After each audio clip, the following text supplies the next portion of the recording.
जय श्री कृष्णा दोस्तों, स्वागत है आप सबका प्राचीन स्टोरी अड्डा यूट्यूब चैनल में। दोस्तों, आप सबने बहुत सारे राजा महाराजाओं की कहानी सुनी होगी, चित्तौड़गढ़, उदयपुर, बहुत सारे दुर्गों की कहानी सुनी होगी, लेकिन आपने मेहरानगढ़ दुर्ग की कहानी नहीं सुनी है। बहुत ही भयानक खतरनाक कहानी है। मेहरानगढ़ दुर्ग में भी जौहर हुआ था और मेहरानगढ़ दुर्ग की किस राजा ने नींव रखी थी, ये सारी इस कहानी में हम जानेंगे। बहुत ही ज्ञानवर्धक कहानी है। इस कहानी में आपको बहुत भी ज्ञान मिलने वाला है। अगर आप स्टूडेंट हैं तो बहुत सारा इस कहानी से ज्ञान आपको सीखने को मिलेगा। इस कहानी को आपको एंड तक देखना है और चैनल पर अगर आप नए दर्शक आए हैं तो इस चैनल को सब्सक्राइब कर लें, साथ ही साथ नोटिफिकेशन घंटी को ऑल पर क्लिक कर लें। आओ दोस्तों, बिना टाइम वेस्ट किए कहानी शुरू करते हैं। 500 साल पुराने एक ऐसे किले की रोचक और अद्भुत कहानी है जिसके राजाओं और शासकों की वीरता की कहानी के किस्से आज भी मशहूर हैं। आज जरूर ये किला शांत और वीरान है, परंतु इस किले की दीवारों ने आज भी देश को गौरवान्वित किया है।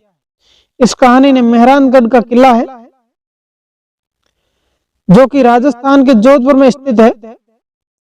इस किले को मीरगढ़ दुर्ग के नाम से भी जानते हैं। मेहरानगढ़ किले की कहानी के पीछे एक बेहद शक्तिशाली और समृद्ध भारत का अस्तित्व है। इस किले की नींव राव जोधा ने 12 मई 1459 ईस्वी में रखी थी। राव रणमल मारवाड़ के शासक थे। राव जोधा राव रणमल के पुत्र थे। राव रणमल मेवाड़ का शासक कार्य भी संभालते थे। यही बात उस समय के राजा राणा कुंभा और रानी सौभाग्य देवी के सरदारों को पसंद न थी। यहाँ के सरदारों ने राव रणमल के खिलाफ षड्यंत्र रचकर उनको मरवा दिया, जिसके पश्चात राणा कुंभा ने सरदार रावतचुंडा लाखावत सिसोदिया ने नेतृत्व में सेना से मारवाड़ पर आक्रमण कर दिया और मारवाड़ राजा को अपने अधिकार में कर लिया। जिसके पश्चात राणा कुंभा के सरदार रावतचुंडा लाखावत सिसोदिया के नेतृत्व में सेना ने मारवाड़ पर आक्रमण कर दिया और मारवाड़ राज्य को अपने अधिकार में ले लिया। राव जोधा किले के निर्माण से पहले इस पहाड़ी पर निरीक्षण करने जब आए, कहते हैं उस समय जब उन्होंने एक बकरी को बाघ से लड़ते देखा तो उन्होंने यहीं किले के निर्माण की योजना शुरू कर दी। इस किले की नींव रखने से पहले यहाँ एक साधु रहता था। जब राव जोधा ने यहाँ से जाने को कहा तो वे यहाँ से नहीं गए। तब राजा ने उन्हें वहां से भगा दिया और फिर साधु ने वहां पानी ना होने का श्राप दे दिया। इस श्राप की भरपाई के लिए साधु ने कहा कि इस किले की नींव में किसी जीवित व्यक्ति को इसकी इच्छा अनुसार यहाँ दफनाया जाएगा, जिसके फलस्वरूप राजाराम मेघवाल को जीवित ही गाड़ दिया गया। इसके त्याग और बलिदान के परिणाम फलस्वरूप राव जोधा ने उनके परिवार को सूरसागर में भूमि दान दे दी, जो आज जोधपुर के राजबाग के नाम से विख्यात है। राव रणमल की मृत्यु के पश्चात उनके पुत्र राव जोधा को अपने पिता के निधन के साथ ही अपने राज्य से को भी भूलना पड़ा, परंतु राव जोधा कहीं इस बात से भूल नहीं पाए और उन्होंने जल्द ही अपने भाइयों के साथ मंडोर, कोसना व चौकड़ी पर विजय ध्वज लहराया। मारवाड़ में पुनः राठौड़ राज्य 1510 ईस्वी में स्थापित कर अपने पैतृक राज्य को मेवाड़ से मुक्त करा लिया।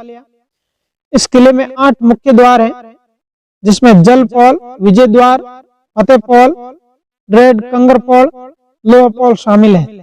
जयपौल का निर्माण महाराजा मान सिंह ने सन 1806 ईस्वी में जयपुर और बीकानेर के मध्य युद्ध के विजय के परिणाम फलस्वरूप करवाया था। लोहपौल किले का अंतिम द्वार है।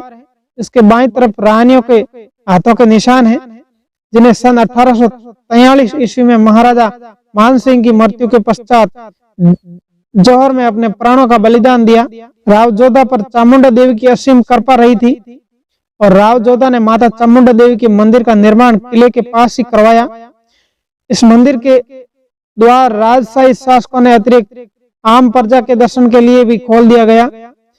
महाराजा मानसिंह आमेर के कछुआ राजपूत थे और उन्होंने मेहरानगढ़ किले के प्रशासन किया।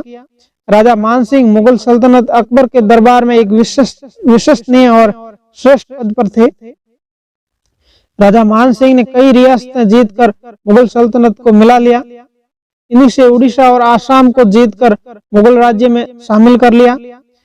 जिस समय उड़ीसा राज्य में जगन्नाथपुरी में पठान सुल्तान ने हमला करके मुगल मस्जिद बनाने का निर्णय लिया, तब राजा मान सिंह ने ही अपनी सेना के साथ पठान सुल्तान और समर्थक हिंदू राजाओं को कुचल कर रख दिया और वे सभी वहां से निकलकर आज के लिए बंगाल की ओर चल गए। ऐसी कुछ रोचक और अनसुनी कहानी भारत की है। कई रहस्य और कई वर्षों का इतिहास है। यह सिर्फ एक कहानी नहीं बल्कि वीरों की निशानी है, जिसे आज भी हम महसूस कर सकते हैं। उस वीरापन को महसूस कर सकते हैं जिसकी दीवारों में कभी राजाओं के परिवार जीवन व्यतीत करते थे और इस भारत देश की धरती को पुण्य से द्विभूत कर दिया। दोस्तों, यह थी मेहरानगढ़ दुर्ग की कहानी, जो मेहरानगढ़ दुर्ग को नींव रखने से पहले एक जीवित इंसान को गाड़ा गया था, जिसका नाम आपको कहानी में सुना ही होगा। अगर आपने एंड तक देखी है तो कहानी को एंड तक देखने के लिए धन्यवाद। मिलते हैं अगली कहानी में।